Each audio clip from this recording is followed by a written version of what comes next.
Previously on Raytor.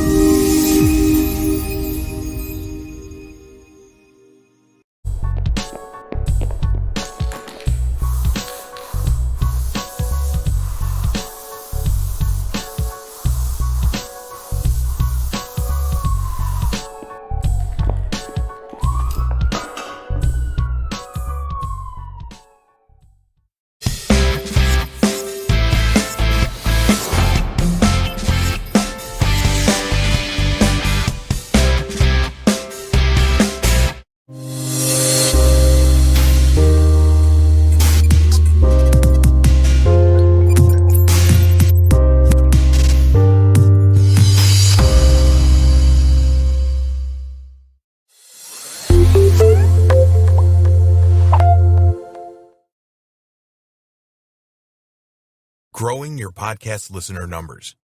You need to do everything you can to grow your podcast listener numbers. We will discuss some of the best methods to do this in this video. It is not going to be easy, but with the right amount of determination, you can grow your podcast audience significantly. It is essential that you are consistent with your podcasting. This means that you must always provide value to your listeners and that you publish a new podcast on a regular basis. The frequency of publishing is up to you. It can be weekly, fortnightly, or even every day if you have the time and content to do this. Just be consistent.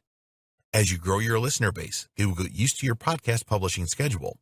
They will be very disappointed if you miss a week, for example. So you need to get organized for podcast creation, as we discussed in an earlier video, and give your listeners what they want when they expect it. Let's assume that you are going to publish a new podcast once a week. Choose the same day to publish. So if you launch a new podcast every Friday, then your listeners will get into the habit of tuning into your podcast channel every Friday and expect a new podcast to be there for them. Some listeners will arrange their lives around your podcast day. They will download your podcast and listen to it while they're doing something else, such as driving to work. So don't let them down. If you start missing Fridays, then they will soon give up on your channel and look elsewhere. We strongly recommend that you record a number of podcasts in advance so that publishing every week is a lot easier for you. So, for example, you could record 4 podcasts over a weekend, and that has you covered for the upcoming month ahead. You need good reviews and ratings. You're not going to encourage new listeners if you don't have any good reviews or ratings for your podcasts. Even worse than this is to have a number of negative reviews on your podcast channel. People have become accustomed to look for reviews before they act. They do not want to be the first to try something, even when it is free. You have to provide sufficient evidence to a new listener that listening to your podcasts is going to be a good use of their time. Positive reviews and ratings are the best way to do this. So, ask your listeners to provide a review and rating for your podcasts at every opportunity. What happens if you receive a negative review?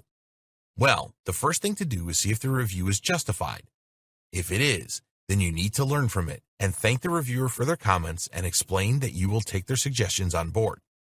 Sometimes negative reviews are part of a smear campaign from competitors. If you suspect this, then contact the podcast directory administrator and ask for the comments to be removed. Unfortunately, some people will go to any lengths to try and sabotage their competitors.